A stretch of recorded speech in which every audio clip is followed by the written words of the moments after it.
Dr. Mosgrave's advice. My lady slept. Through that long winter night she slept soundly. Criminals have often so slept their last sleep upon earth, and have been found in the grey morning slumbering peacefully by the jailer who came to wake them. The game had been played and lost. I do not think that my lady had thrown away a card, or missed the making of a trick which she might by any possibility have made, but her opponent's hand had been too powerful for her, and he had won. She was more at peace now than she had ever been since that day, so soon after her second marriage, on which she had seen the announcement of the return of George Talboys from the goldfields of Australia. She might rest now, for they now knew the worst of her. There were no new discoveries to be made. She had flung the horrible burden of an almost unendurable secret off her shoulders, and her selfish, sensuous nature resumed its mastery of her. She slept, peacefully nestled in her downy bed, under the soft mountain of silken coverlet, and in the sober shade of the green velvet curtains. She had ordered her maid to sleep on a low couch in the same room, and she had also ordered that a lamp should be kept burning all night. Not that I think she had any fear of shadowy visitations in the still hours of the night. She was too thoroughly selfish to care very much for anything that could not hurt her, and she had never heard of a ghost doing any actual and palpable harm. She had feared Robert Audley, but she feared him no longer. He had done his worst. She knew that he could do no more without bringing everlasting disgrace upon the name he venerated. They'll put me away somewhere, I suppose, my lady thought. That is the worst they can do for me. She looked upon herself as a species of state prisoner who would have to be taken good care of, a second Iron Mask who must be provided for in some comfortable place of confinement. She abandoned herself to a dull indifference. She had lived 100 lives within the space of the last few days of her existence, and she had worn out her capacity for suffering, for a time at least. She took a cup of strong green tea and a few delicate fragments of toast the next morning with the same air of quiet relish common to condemned creatures who eat their last meal, while the jailers look on to see that they do not bite fragments off the crockery, or swallow the teaspoon, or do any other violent act tending to the evasion of Mr. Jack Ketch. She ate her breakfast, and took her morning bath, and emerged, with perfumed hair, and in the most exquisitely careless of morning toilettes, from her luxurious dressing-room. She looked round at all the costly appointments of the room with a yearning, lingering gaze before she turned to leave it, but there was not one tender recollection in her mind of the man who had caused the furnishing of the chamber, and who in every precious toy that was scattered about in the reckless profusion of magnificence had laid before her a mute evidence of his love. My lady was thinking how much the things had cost, and how painfully probable it was that the luxurious apartment would soon pass out of her possession. She looked at herself in the cheval glass before she left the room. A long night's rest had brought back the delicate rose tints of her complexion and the natural luster of her blue eyes. That unnatural light which had burned so fearfully the day before had gone, and my lady smiled triumphantly as she contemplated the reflection of her beauty. The days were gone in which her enemies could have branded her with white-hot irons and burned away the loveliness which had done such mischief. Whatever they did to her, they must leave her her beauty, she thought. At the worst, they were powerless to rob her of that. The March day was bright and sunny, with a cheerless sunshine certainly. My lady wrapped herself in an Indian shawl, a shawl that had cost Sir Michael 100 guineas. I think she had an idea that it would be well to wear this costly garment, so that if hustled suddenly away, she might carry at least one of her possessions with her. Remember how much she had periled for a fine house and gorgeous furniture, for carriages and horses, jewels and laces, and do not wonder if she clung with a desperate tenacity to gauds and gewgaws in the hour of her despair. If she had been Judas, she would have held to her 30 pieces of silver to the last moment of her shameful life. Mr. Robert Audley breakfasted in the library. He sat long over his solitary cup of tea, smoking his meerschaum pipe, and meditating darkly upon the task that lay before him. I will appeal to the experience of this Dr. Mosgrave, he thought. Physicians and lawyers are the confessors of this prosaic 19th century. Surely he will be able to help me. The first fast train from London arrived at Audley at 10:30, and at 5 minutes before 11, Richards, the grave servant, announced Dr. Alwyn Mosgrave. The physician from Savile Row was a tall man of about 50 years of age. He was thin and sallow, with lantern jaws and eyes of a pale, feeble gray that seemed as if they had once been blue and had faded by the progress of time to their present neutral shade. However powerful the science of medicine as wielded by Dr. Alwyn Mosgrave, it had not been strong enough to put flesh upon his bones or brightness into his face. He had a strange, expressionless, and yet strangely attentive countenance. He had the face of a man who had spent the greater part of his life in listening to other people, and who had parted with his own individuality and his own passions at the very outset of his career. He bowed to Robert Audley, took the opposite seat indicated by him, and addressed his attentive face to the young barrister.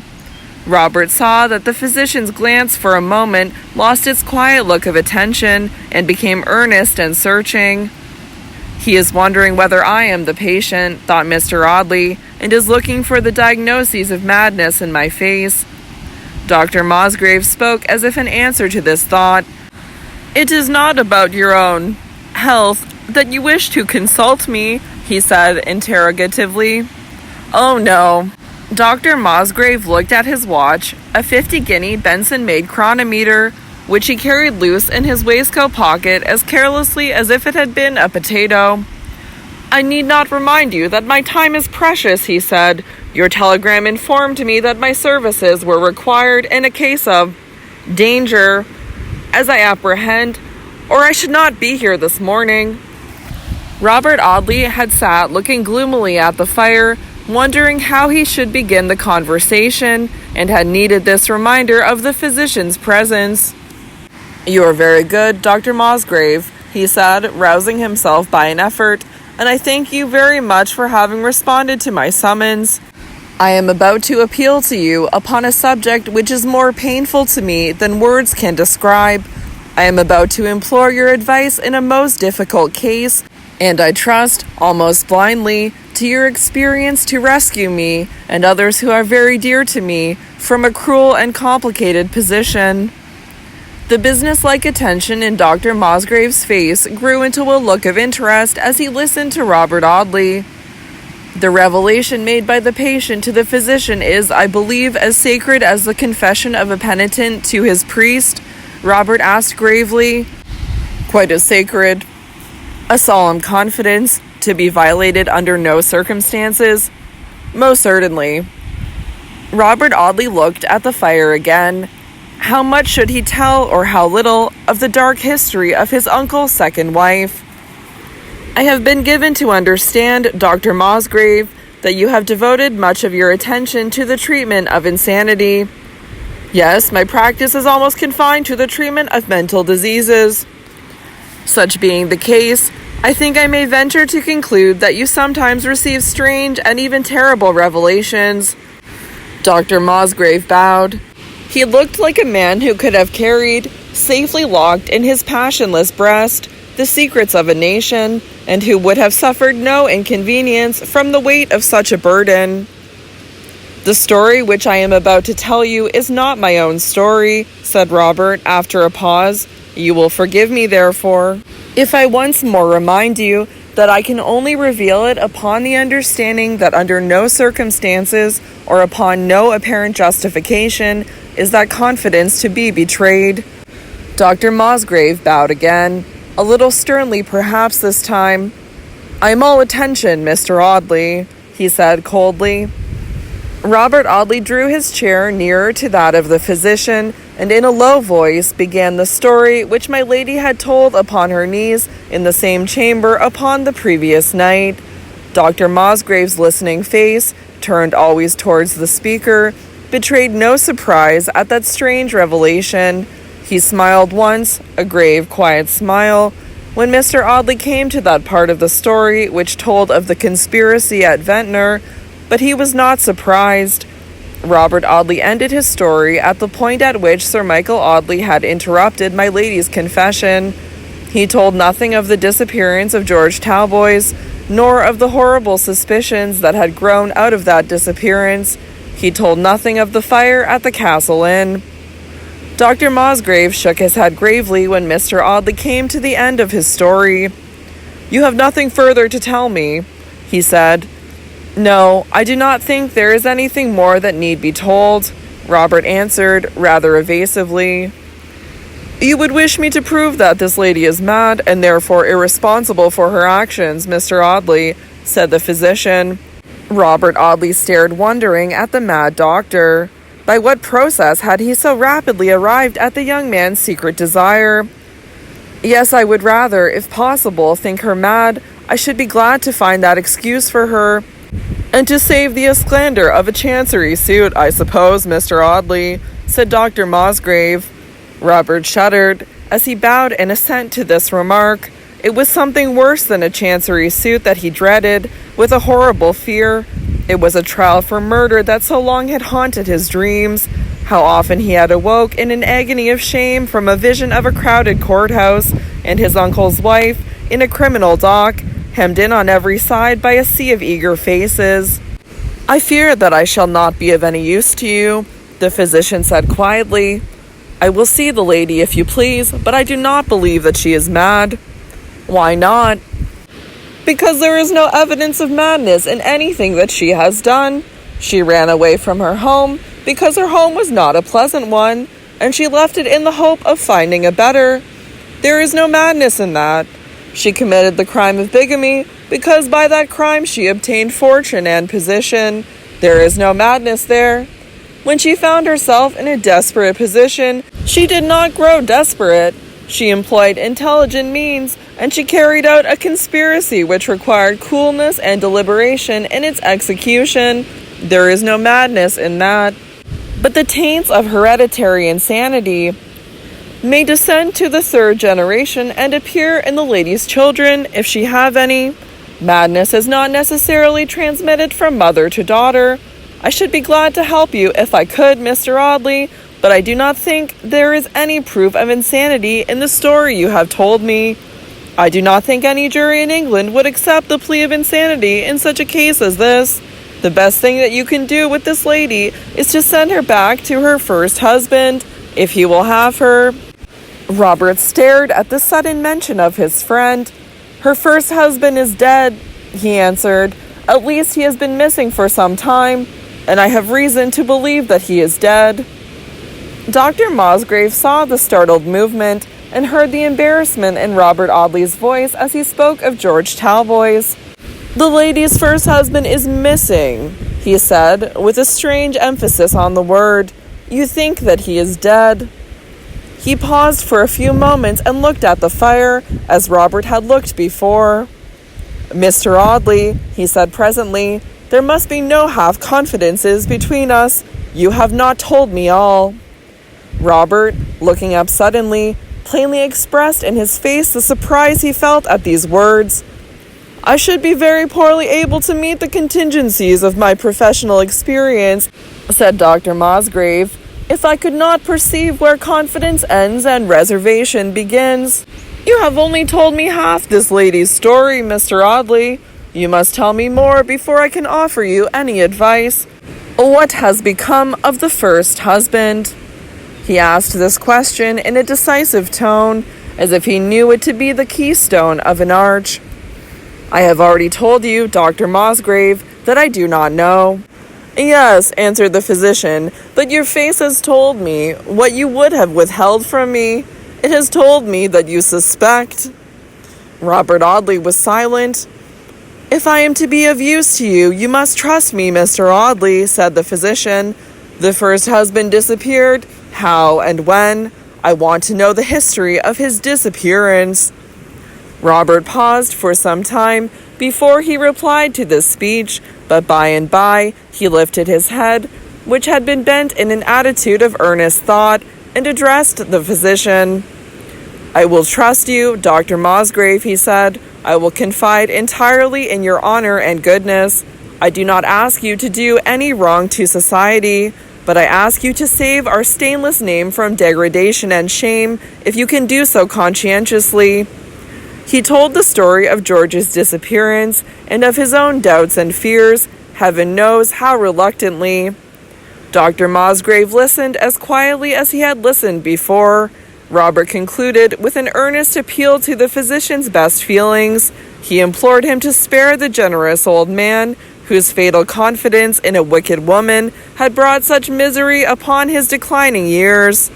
It was impossible to draw any conclusion, either favorable or otherwise, from Dr. Mosgrave's attentive face. He rose when Robert had finished speaking and looked at his watch once more. "I can only spare you 20 minutes, he said. "I will see the lady, if you please. You say her mother died in a madhouse." "She did. Will you see Lady Audley alone?" "Yes, alone, if you please." Robert rang for my lady's maid, and under convoy of that smart young damsel, the physician found his way to the octagon antechamber and the fairy boudoir with which it communicated. 10 minutes afterwards, he returned to the library in which Robert sat waiting for him. "I have talked to the lady," he said quietly, "and we understand each other very well. There is latent insanity which might never appear, or which might appear only once or twice in a lifetime. It would be dementia in its worst phase, perhaps, acute mania, but its duration would be very brief, and it would only arise under extreme mental pressure. The lady is not mad, but she has the hereditary taint in her blood. She has the cunning of madness, with the prudence of intelligence. I will tell you what she is, Mr. Audley. She is dangerous." Dr. Mosgrave walked up and down the room once or twice before he spoke again. "I will not discuss the probabilities of the suspicion that distresses you, Mr. Audley," he said presently, "but I will tell you this much. I do not advise any eslandra. This Mr. George Talboys has disappeared, but you have no evidence of his death. If you could produce evidence of his death, you could produce no evidence against this lady, beyond the one fact that she had a powerful motive for getting rid of him. No jury in the United Kingdom would condemn her upon such evidence as that." Robert Audley interrupted Dr. Mosgrave hastily. "I assure you, my dear sir," he said, "that my greatest fear is the necessity of any exposure, any disgrace." "Certainly, Mr. Audley," answered the physician coolly, "but you cannot expect me to assist you to condone one of the worst offenses against society. If I saw adequate reason for believing that a murder had been committed by this woman, I should refuse to assist you in smuggling her away out of the reach of justice, although the honor of 100 noble families might be saved by my doing so. But I do not see adequate reason for your suspicions, and I will do my best to help you." Robert Audley grasped the physician's hands in both his own. "I will thank you when I am better able to do so," he said, with emotion. "I will thank you in my uncle's name as well as in my own." "I have only 5 minutes more, and I have a letter to write," said Dr. Mosgrave, smiling at the young man's energy. He seated himself at a writing table in the window, dipped his pen in the ink, and wrote rapidly for about 7 minutes.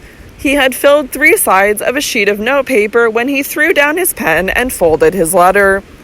He put this letter into an envelope and delivered it, unsealed, to Robert Audley. The address which it bore was Monsieur Val, Villebremeuse, Belgium. Mr. Audley looked rather doubtfully from this address to the doctor, who was putting on his gloves as deliberately as if his life had never known a more solemn purpose than the proper adjustment of them. "That letter," he said, in answer to Robert Audley's inquiring look, "is written to my friend Monsieur Val, the proprietor and medical superintendent of a very excellent maison de santé in the town of Villebremeuse. We have known each other for many years. and he will no doubt willingly receive Lady Audley into his establishment and charge himself with the full responsibility of her future life. It will not be a very eventful one." Robert Audley would have spoken. He would have once more expressed his gratitude for the help which had been given to him, but Dr. Mosgrave checked him with an authoritative gesture. "From the moment in which Lady Audley enters that house," he said, "her life, so far as life is made up of action and variety, will be finished. Whatever secrets she may have will be secrets forever. Whatever crime she may have committed, she will be able to commit no more. If you were to dig a grave for her in the nearest churchyard and bury her alive in it, you could not more safely shut her from the world and all worldly associations. But as a physiologist and as an honest man, I believe you could do no better service to society than by doing this. For physiology is a lie if the woman I saw 10 minutes ago is a woman to be trusted at large. If she could have sprung at my throat and strangled me with her little hands as I sat talking to her just now, she would have done it." "She suspected your purpose, then?" "She knew it. 'You think I am mad like my mother, and you have come to question me,' she said. 'You are watching for some sign of the dreadful taint in my blood.' Good day to you, Mr. Audley," the physician added hurriedly. "My time was up 10 minutes ago. It is as much as I shall do to catch the train."